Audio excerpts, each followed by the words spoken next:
73편 17절에 보면 내가 하나님의 성소에 들어갈 때야 그들의 종말을 깨닫느니라. 지금 보기에는 악법이 판을 치고 악인이 형통한 것 같아서 잘 나가는 것 같고 그들은 부하고 잘 되는 것 같고 그래요. 근데 하나님 뜻대로 말씀대로 살려고 몸부림치는 사람들은 여전히 아프고 힘들고 어렵고 손해보는 거 그렇게 살아가는 것 같아요. 그러면서 왜 예수 믿는데 우리 집안이 왜 이렇게 힘들고 우리 가는 길이 어렵고 힘든가. 그러나 어느 때 가보죠. 마지막 성소 앞에 가보면은 주님 앞에 가보면은 알곡과 축제인 우리가 그렇게 형통했던 그들이 어딜 가요? 오늘 하나님께서 우리에게 주시는 말씀 봅니다. 디모데전서 6장 11절부터 16절까지 말씀입니다. 하나님의 말씀을 제가 봉독해 올립니다. 오직 너희 하나님 사람아 이것을 피하고 의와 경건과 믿음과 사랑과 인내와 온유를 따르며 믿음의 선한 싸움을 싸우라. 영생을 취하라.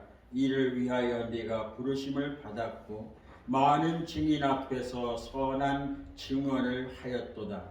만물을 살게 하신 하나님 앞과 본디오 빌라도를 향하여 선한 증언을 하신 그리스도 예수 앞에서 내가 너를 명하노니 우리 주 예수 그리스도께서 나타나실 때까지 흠도 없고 책망 받을 것도 없이 이 명령을 지키라.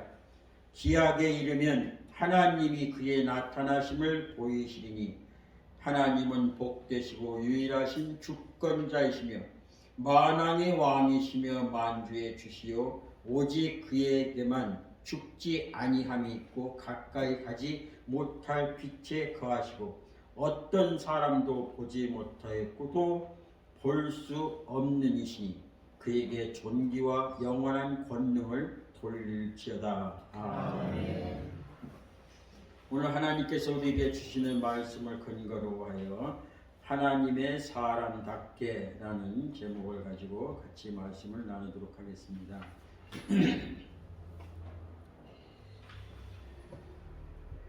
독일의 2차 세계대전을 하면서 무려 유태인들이 게스실에서 600만 명이나 희생되고 죽었다고 합니다.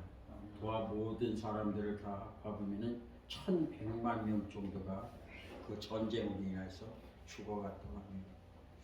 그 당시 아우슈비츠 수용소에서 있었던 가운데 한 사람이 그곳에서 생존하고 그의 소설을 썼는데 그것은 소설이라기보다는 자기 자서전이요 어떻게 보면 삶의 현장이 생생한 소리라고 볼 수가 있습니다. 그 사람이 바로 엘리 웨셀이라는 사람인데 그 제목은 나이트라는 제목입니다. 그 소설 가운데 영화로도 되어 있고요. 또 거기에 아주 우리 마음의 심금을 울리고 마음을 아프게 했던 한 장면인데 5살 먹은 여자아이가 교수대에 매달려 있는 그 장면을 볼 수가 있습니다. 목에 걸려서 매달려 있는데 어른 같으면 체중의 무게가 많이 나가서 금방 떨어지면서 그 체중에 의해서 졸라져서 죽게 되는데 이 5살 먹은 아이는 마치 솜털과 같이 가벼서 대롱대롱 매달리다가 결국 오랜 시간이 지나고 나서 눈알이 빠져나오게 되고 생똥을 싸게 되고 그 죽어가는 모습이 너무나 비참하고 너무나 마음의 아픔을 가져게 됩니다. 그때 한 사람이 그것을 보면서 이렇게 말합니다. 유태인들이여 너희들이 믿는 그 하나님은 지금 어디에 계신가? 저 어린아이가 죄 없이 저 교수대에 매달려 그 죽는 모습을 보면서 너의 하나님은 어디 계신가? 그때 한 사람이 그의 귀에 대고 이렇게 말했다고 합니다. 하나님은 지금 바로 저 어린 아이와 같이 십자가에서 매달리고 있다. 우리는 원치 않는 사건으로 인하여서 우리 믿는 신앙인들의 전류가 외칠 때가 있죠. 한 어머니가 어린아이를 끌어안고 몸부림치며 기도할 때 그 기도 소리와 상관없이 시들어가고 죽어가는 한 어린아이를 보면서 어머니의 통곡 소리를 들을 수가 있습니다. 이제 지나간 이야기로 들리겠지만 경상도의 화재로 인하여서 온 산이 다 불바다가 될 뻔했던 사건입니다. 그때 그들은 많이 울었습니다. 그리고 통곡의 소리가 이곳까지 들렸습니다. 과연 천지 만물을 창조하시고 저와 여러분을 사랑하셔서 하나밖에 없는 독생자 예수를 십자가에 못 박으면서까지 사랑하시던 그 하나님은 그 화막 가운데 어디에 계셨는가? 우리는 신앙인으로서 이 질문에 다시 한번 도달할 수밖에 없습니다. 저와 여러분의 삶 가운데 하나님은 지금 어디에 계십니까? 오랫동안 끌어왔던 전윤 대통령의 그 탄핵 문제를 놓고 어느 것이 옳다 그르다 말할 수가 없습니다. 왜냐하면 우리 신앙인들은 이것이 옳다 저것이 그르다 말할 수가 없어요. 왜냐? 그런 곳에 그곳에도 하나님이 계시고 옳다고 생각하는 그곳에도 하나님이 계시기 때문입니다. 그렇다면 하나님께서 왜 이런 아픔과 고통을 초래했는가? 그렇게 잘 알고 계신 그 하나님이 우리는 이렇게 대답할 수가 있습니다. 성경에서 독생자 아들 예수 그리스도가 십자가에 못 박혔을 때 얼마나 고통스러우면 엘리 엘리 라바 사박다니 나의 하나님 어찌하여 나를 버리시나이까. 그 울부짖음에도 하나님께서는 대답하지 아니하시고 오히려 처참하게 죽는 그 모습을 보면서 그 낮의 해까지도 가리웠다고 성경에서 이야기하고 있습니다. 오늘 저와 여러분들이 머문 그 자리가 마치 내가 주인공인처럼 내가 옳다고 생각했고 내가 믿는 그 하나님을 내 자리에 끌어안혀서 이것이 하나님의 뜻이라고 이야기하면서 그것이 옳다고 이야기하고 그리고 나와 의견이 다른 그 사람은 하나님 밖의 사람이라고 우리는 사단이라고 이야기합니다. 하나님은 오늘 저와 여러분에게 분명한 것은 우리가 옳다고 하는 그 자리가 하나님이 아니 계실 수도 있고 우리가 그러다 하는 그 자리에 하나님이 계실 수도 있습니다. 우리는 늘 삶의 현장의 고난의 자리에서 하나님을 부르짖고 외치고 또 몸부림치며 하나님 뵙기를 바라지만은 하나님은 여전히 침묵하고 계십니다. 우리는 교회에서 기도합니다. 그러나 아무 미동도 없이 하나님은 여전히 침묵하고 계십니다. 때로는 어떤 사람들이 그 입술을 통해서 교회를 빼라 말라 이리저리 말하지만 여전히 하나님은 거기에 대해서 아무 응답도 없으십니다. 침묵하신 하나님. 아우슈비츠 수용소에서도 침묵하신 하나님. 청송 화마로 인해서 모든 사람들이 죽어가고 산불이 터져갈 때 아무 말씀하시는 그 하나님. 그럼에도 불구하고 저와 여러분은 오늘 그 하나님을 만나려고 이 자리에 왔습니다. 하나님이 과연 여기에 계실까요? 그렇습니다. 하나님은 침묵하지만은 하나님은 바로 자연을 통해서 사람을 통해서 환경을 통해서 하나님의 존재 여부를 우리에게 알려줍니다. 전에 제가 햄스터를 좀 키운 적이 있었습니다. 번식력이 아주 상당합니다. 그래서 이 햄스터를 키울 때 얼마나 재밌는지 몰라요. 근데 이게 많아지니까 일이 되더라고요. 한 100마리 정도 됐어요. 그래서 이 3층 옥상에다가 이렇게 칸을 만들고 다 풀어줬어요. 돌아서면 새끼 나고 돌아서면 새끼 나고. 그래서 제가 산에 가서 이 뽕잎을 따다가 주었어요. 얼마나 잘 먹는지. 근데 햄스터가 나중에는 제가 감당할 수가 없어서 이 반야산에다 다 놔줬어요. 살았는지 죽었는지 모르겠어요. 다 닫았어요. 그리고 나서 그 햄스터가 놓던 그 똥, 이 거름 같은 거를 화분에다 주었는데 햄스터가 먹었던 그 뽕, 그 뭐죠? 뽕나무 열매, 오디, 오디. 그게 거기 떨어져서 자라나가지고 싹이 난 거예요. 그걸 잘 키웠더니 뽕나무가 됐어요. 그래서 저 뒤에 있어요. 지금 10년 넘게. 근데 겨울쯤 되면은 잎사귀가 다 떨어지니까 제가 싹둑싹둑 아예 그냥 민망스럽 정도 잘라줘요. 그리고서 봄이 되면은 다 죽은 줄 알았던 그 나무에 파릇파릇하게 싹이 나기 시작합니다. 이제 점점점 커지면 그 나무를 밖에다 내놓을 거고, 잘려지고 부러지고 화마로 인하여서 안동, 산청, 청송 그쪽에 모두가 다 불바다가 됐지만 다 끝났다고 생각합니다. 이렇게 불이 붙었을 때 하나님은 어디 계시냐고 말합니다. 그런 하나님은 말하지 않습니다. 조용히 묵묵히 하나님이 공의가 정의가 하수같이 흐르는 그 하나님의 역사 가운데 시간이 흐르고 지나면은 바로 그 화마를 새카맣게 타들어갔던 그 산에 이 한국 땅의 아픔과 슬픔을 해서 가슴이 새까맣게 타들어갔던 그곳에 고사리가 피기 시작합니다. 거기에 하나님이 계십니다. 화마일 때도 하나님이 계셨고 고사리가 필 때도 하나님이 계셨어요. 안동 그 지역에 엄청난 화재를 인해서 화마를 해서 온 산이 불이 붙고 도깨비불처럼 이리저리 튀면서 이 집 저 집이 타들어갈 때 그때 하나님이 계셨습니다.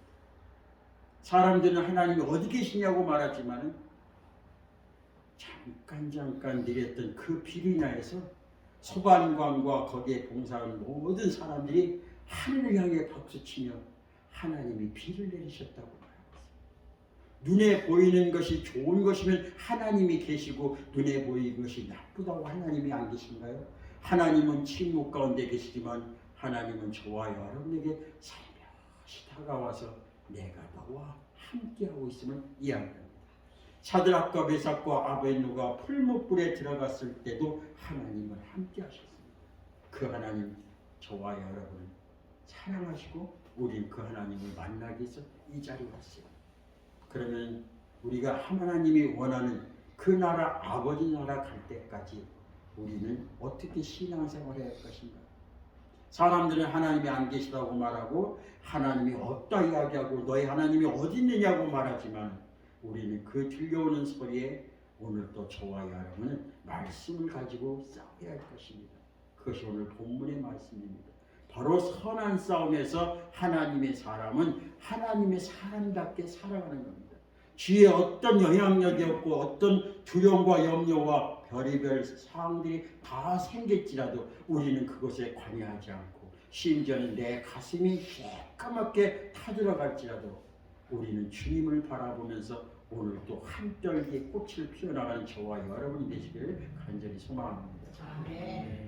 11절 봅니다. 오직 너 하나님의 사람아 이것들을 피하고 의와 경건과 믿음과 사랑과 인내와 온유를 따르며 믿음의 선한 싸움을 싸우라. 영생을 취하라. 이를 위하여 내가 부르심을 받았고 많은 증인 앞에서 선한 증언을 하였도다. 사도 바울은 디모데에게 있어서 지난주 말씀드렸던 것처럼 다른 복음이 아니라 다른 복음이 그 교회 안으로 들어옴으로 인하여서 두 파가 나눠지게 됩니다. 마치 이쪽에서는 자기가 하나님의 파라 이야기하고 이쪽은 자기가 하나님의 파라고 이야기하는 그 어느 것이 옳고 그름을 분별할 수 있는 그 상황 속에서 이것이 보암직하고 저게 지혜롭고 그만큼 탐스러울지라도 우리는 그 속에 좌지우지 현혹되는 것이 아니라 내면에 찾아오는 염려와 의심과 두려움 이 모든 것을 갖게 되면은 하나님을 떠나게 되고 결국 하나님이 떠난 삶은 명예와 권력, 과 힘을 얻기 위하여 세상 모든 것을 얻으려는 구하고자 하는 그 마음을 갖게 되는 사람은 하나님을 떠난 자라 말하고 그는 영원히 죽을 수밖에 없다고 지난주에 말씀하셨습니다. 그래서 우리는 이 삶을 살아가는 상황 속에서 사람은 빈몸으로 왔다 빈몸으로 가니 자족하는 마음을 가지라. 돈의 욕심은 일만하게 뿌리라 말하면서 돈은 있다가 없다가 없어지는 그 관계지 우리가 하나님과 관계에 연결시켜주는 것은 아니다. 오직 여러분과 하나님과 관계 속에서 세상 물길에 휘둘리지 말고 하나님을 바라보면서 내 자신을 챙기시는 자족하는 그 마음을 가지라는 거예요. 그래서 세상 모든 자 중에서 가장 큰 자는 바로 성을 빼앗는 자가 아니라 무릇 지킬 만한 가운데 내 마음을 지키는 자가 가장 하나님 보시기에 아름다운 자요 큰 자인 거죠. 그렇다면 그 이전 것들 모든 하나님을 떠난 삶의 그 모든 것들을 다 피하고 의와 경건과 믿음과 사랑과 인내와 온유를 따르며 믿음의 선한 싸움을 싸우라. 영생을 취하라. 이를 위하여 네가 부르심을 받았고 많은 증인 앞에서 선한 증언이 하였도다. 우리의 싸움은 육체적인 잠깐의 싸움이 아니에요. 저와 여러분의 싸움은 어느 싸움이에요? 영원한 나라 영생을 누리는 아버지 앞에까지 가는 그 싸움입니다. 그래서 짧은 싸움이 아니라 긴 싸움이에요. 오늘날 대한민국을 바라보면서 사람들은 그렇게 말합니다.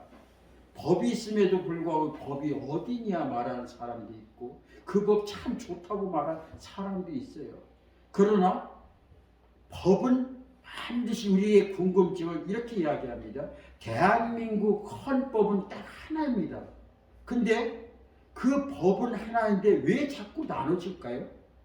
분명한 것은 법을 해석하는 사람에 따라서 나눠집니다. 텍스트는 하나예요. 마찬가지로 성경도 하나인데 어떻게 해석하느냐에 따라서 2단이 되고 3단이 되고 정통이 되는 거예요. 복음은 오직 텍스트는 예수예요. 예수만이 길이고 진리고 생명입니다. 근데 그걸 해석할 적에 뭐라고 해석하는 거야? 아니야. 예수만 가지고 되겠어? 할례를 좀 받아야 되지 않겠냐? 이러면 뭐예요? 해석의 잘못을 인해서 오류를 범하게 되고 이단을 빠져나가게 되는 거예요. 하나님은 우리에게 분명히 이야기합니다. 법은 하나예요. 법을 주관하시는 분이 누구예요? 하나님이에요. 그러면 우리나라 대한민국 이 사태를 바라보면서 어찌 헌법을 하나인데 이렇게 저렇게 나눠주고 이렇게 해석하나 저렇게 해석하냐 편협적이다 이렇게 이야기해요. 왜 그럴까요? 사람은 온전하지 못하기 때문에 그 법의 해석에 따라 달라지는 거예요.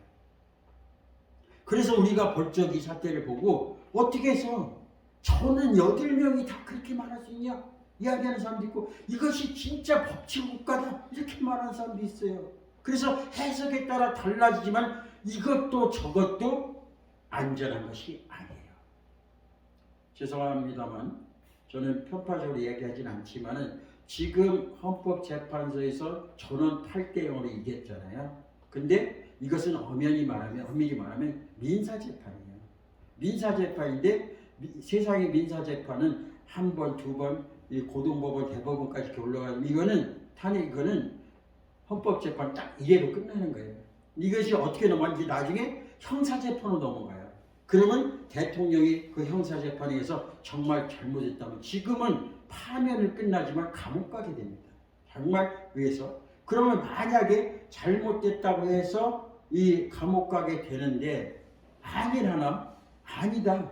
그건 정당한 거였다. 형사재판에서 나오게 됩니다. 형사재판은 뭐 증거재판이거든요.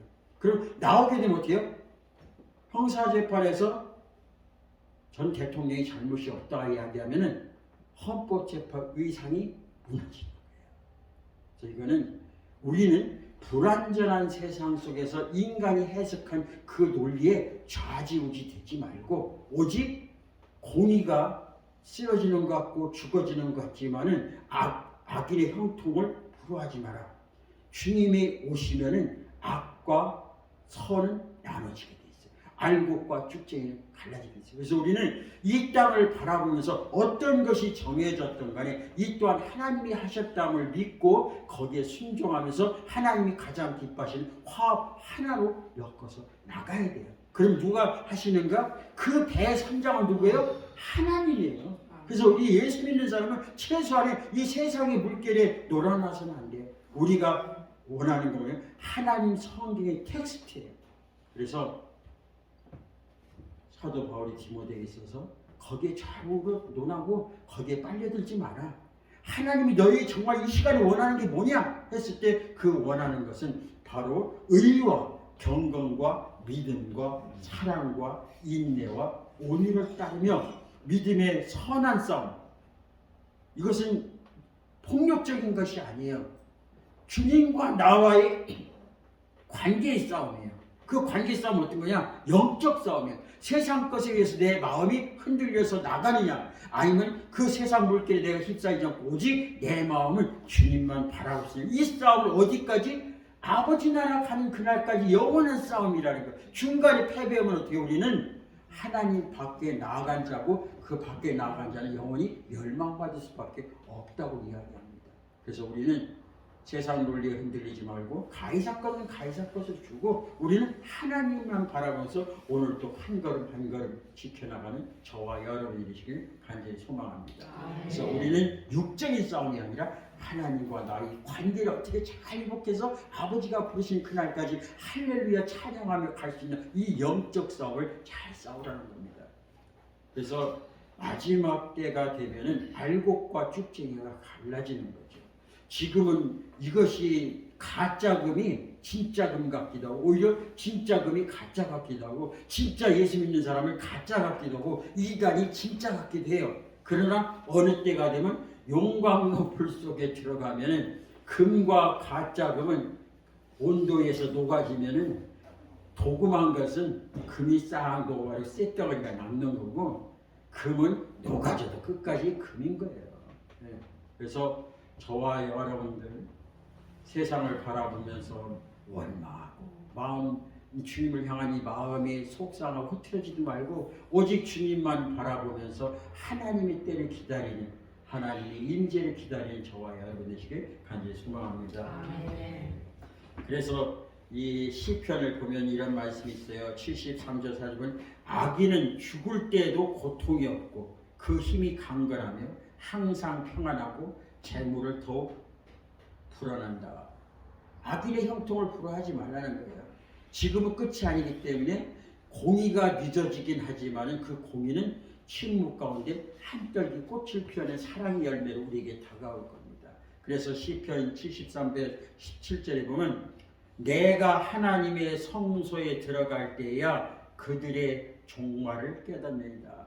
지금 보기에는 악법이 판을 치고 악인이 형통한 것 같아서 잘 나가는 것 같고 그들은 부하고 잘 되는 것 같고 그래요. 근데 하나님 뜻대로 말씀대로 살려고 몸부림치는 사람들은 여전히 아프고 힘들고 어렵고 손해보는 거 그렇게 살아가는 것 같아요. 그러면서 왜 예수 믿는데 우리 집안이 왜 이렇게 힘들고 우리 가는 길이 어렵고 힘든가. 그러나 어느 때 가보자고요.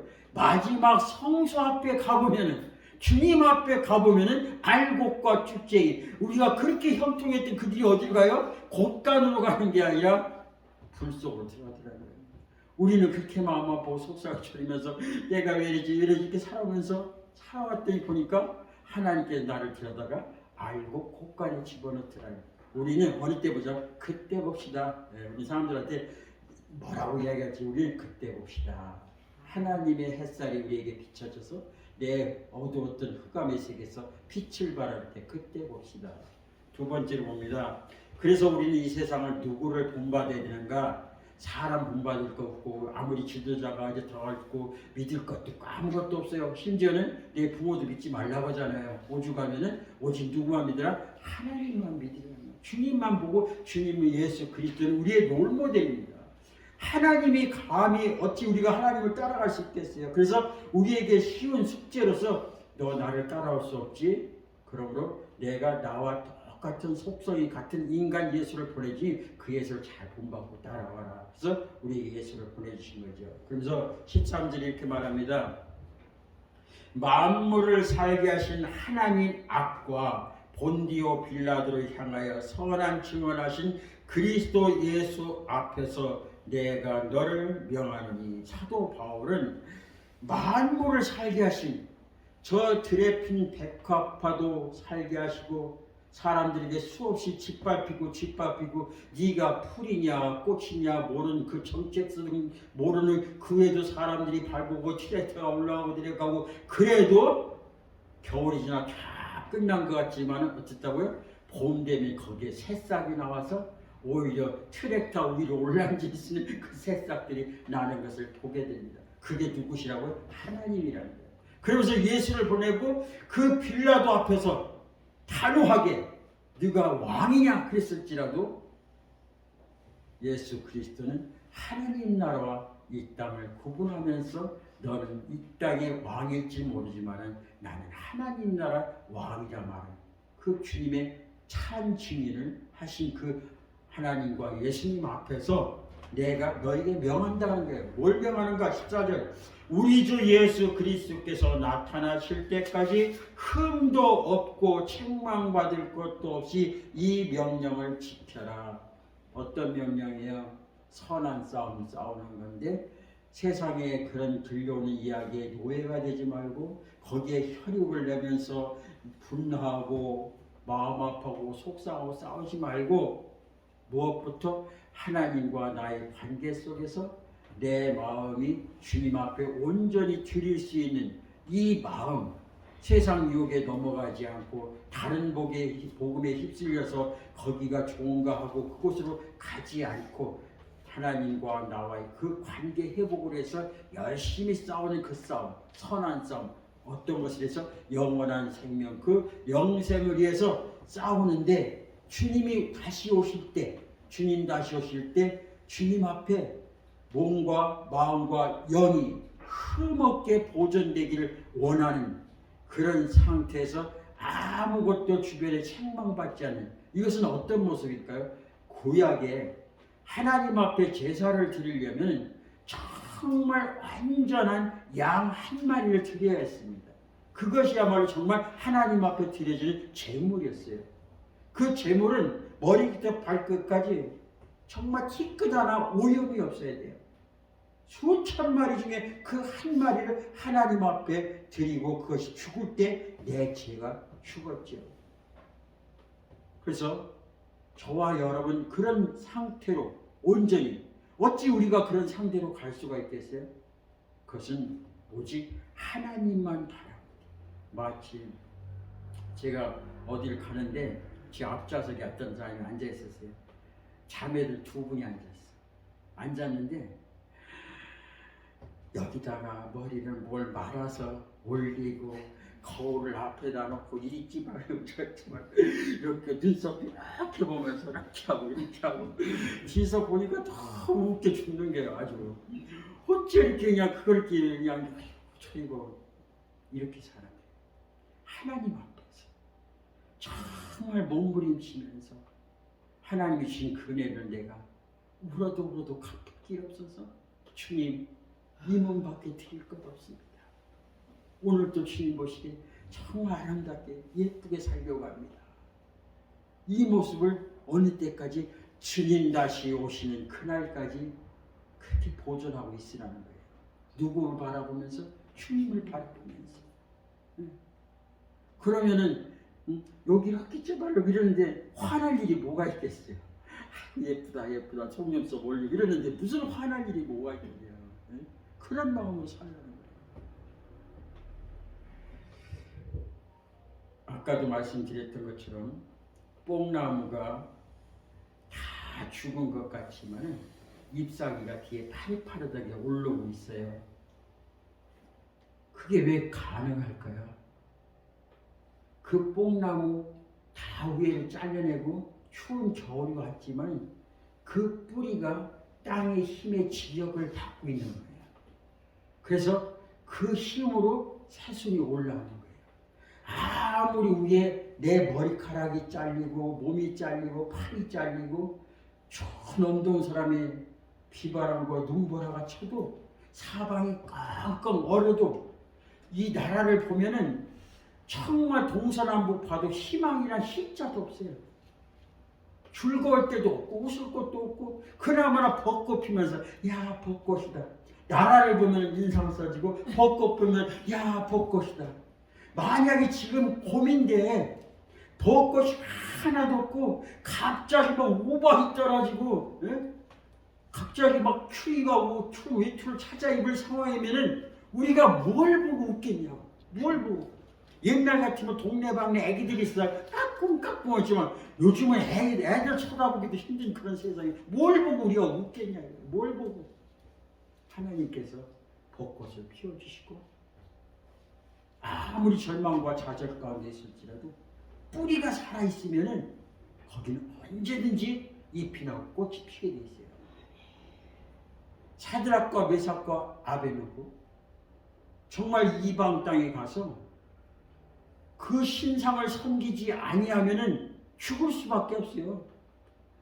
하나님이 가장 싫어하는 짓을 해야 내가 살 것이고 하나님이 가장 기뻐하는 일하면은 나는 죽는 거예요. 이 대한민국 땅에 지금은 종교의 자유가 있지만 언젠가는 종교의 자유가 없어질 수도 있어요. 지금보다 더 흑암의 세상이 올 수가 있어요. 마치 느부갓네살의 그 왕으로 끌려왔던 그 많은 포로 중에 그러나 다니엘은 밖에 어둠이 있고 절망이 있고 신앙의 자유가 없을지라도 문을 열었어요. 어디를 향해서? 예루살렘을 향해 문을 열었어요. 그리고 그것을 바라보면서 하나님 앞에 기도했어요.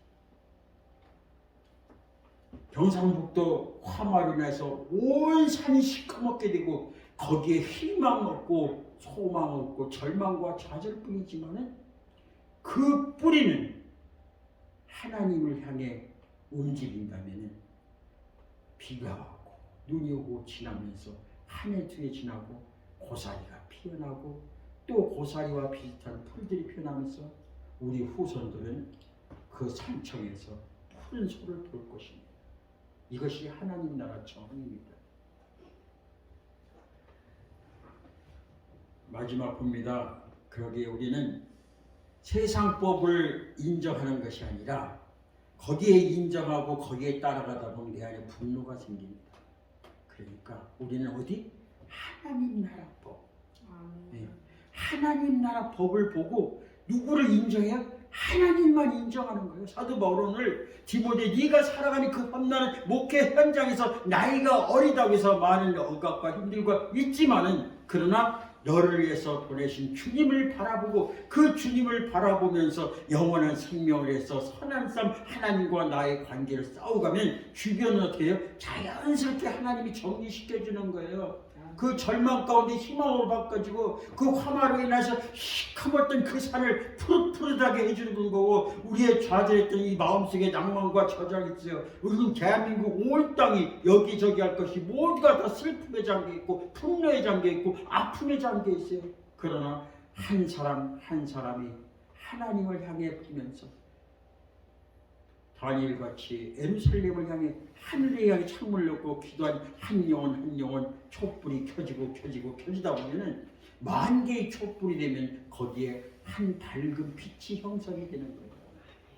그래서 우리가 본받아야 하는 예수님이고 그리고 이 모든 세계를 주관하시는 분은 하나님이시다. 그럼 그 하나님은 어떤 분인가? 그게 바로 15절 16절에서 이야기하고 있습니다.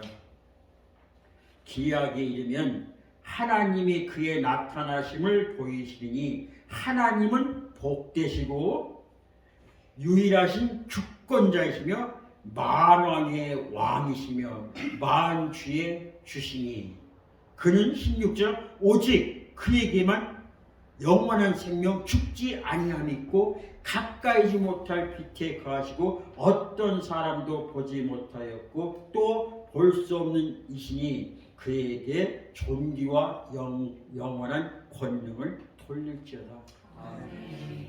세상 바라보며 사람을 보며 세상을 볼 땐 만족함이 없었네. 나의 하나님 그분을 뵐 때 나는 만족하였네. 세상 바람 다 불어도 괜찮아요. 동남풍아 불어라 서북풍아 불어라 가시밭에 백합화 예수 향기 달리니 할렐루야. 예전에 다 우리 어르신들 신앙 다 이렇게 하면서 살아가지 않았나요? 네. 쌀 떨어져도 뭐 걱정입니까? 신랑이 뭐 좁혔는데 걱정입니까? 그냥 도나부가 때려서 네? 그리고 북한사람들 와가지고 막 고문 당해도 하려고 해라 이러면서 오직 나는 여기 찔러서 예수 저기 찔러 이렇게 살아왔지 않았어요? 그렇게 힘든 세상 그렇게 살아왔는데 지금은 먹을 거 마실 거 입을 거 풍족한데도 없어요. 뭐가 없어요? 먹을 것이 없어서 배가 고픈 것이 아니고 마실 것이 없어서 목마른 것이 아니라 천지 만물을 창조하신 그 하나님을 바라보면서 담대하게 불나면 불어라 이런 마음을 가진 소유자가 없는 거예요. 내가 잘난 것이 아니라 정말 울어도 천번만 번 울어도 주님 앞에 이 은혜 갚을 길 없어. 그래서 내가 이 몸밖에 드릴 것 없다 고백하면 찬양하는 그 사람들이 없는 거예요. 그 사람들 한 사람 우리 대종께서부터 한 사람 모이지만 그분이 있는 것이 복받은 것이고 그분의 평화가 넘쳐나는 거예요. 한 방울이 물방울이 뭉쳐서 한 우물이 되고 그 물이 뭉쳐서 강물이 되고 바다를 메우는 것처럼 저와 여러분들 오늘 이 땅에 이 험난의 시대에 우리를 보낸 이유는 그나마나 옛날부터 지금까지 여기 우리 권사님도 90세를 넘기신 권사님이 계시지만 이분들의 무슨 일이 있어도 하나님 앞에 예배드리고 기도하겠다는 그 절절한 마음들이 있는 한 대한민국 땅은 절대 무너지지 않습니다. 하나님이 보호하사 우리나라 만세인 것처럼 하나님께서 지금 지켜보고 계시서 오히려 이 일을 통해서 하나님께서 반석 위에 굳은 땅을 더 강하게 만들어서 하나님의 역사를 우리는 볼 것이고 우리가 보지 아니할지라도 후손들은 말할 것입니다. 아멘. 대한민국 땅 이런 땅이다라고 기도하겠습니다. 아멘. 사랑이 많으신 우리 아버지 하나님, 우리는 부족하고 연약합니다. 그러나 하나님이 함께 하시면 우리는 다시 일어날 수 있습니다. 아멘. 하나님께서 하나님의 이름을 우리에게 붙여서 하나님의 사람들이여 하나님의 사람답게 살아가는 이 명령은 하나님 앞에 우리는 나 같은 죄인 살리신 그에 감사해서 이 몸밖에 드릴 것 없다는 그 찬양의 고백이 모아질 때 큰 산이 되고 강물이 흘러서 바다를 이루는 것처럼 우리 또한 하나님의 역사가 다시 쓰여질 것이고 대한민국 땅에 그 험난했던 세상은 지나고 다시 한번 그리스도의 계절이 울려 퍼지게 하여 주시옵소서. 감사합니다. 예수님의 이름으로 기도합니다. 아멘.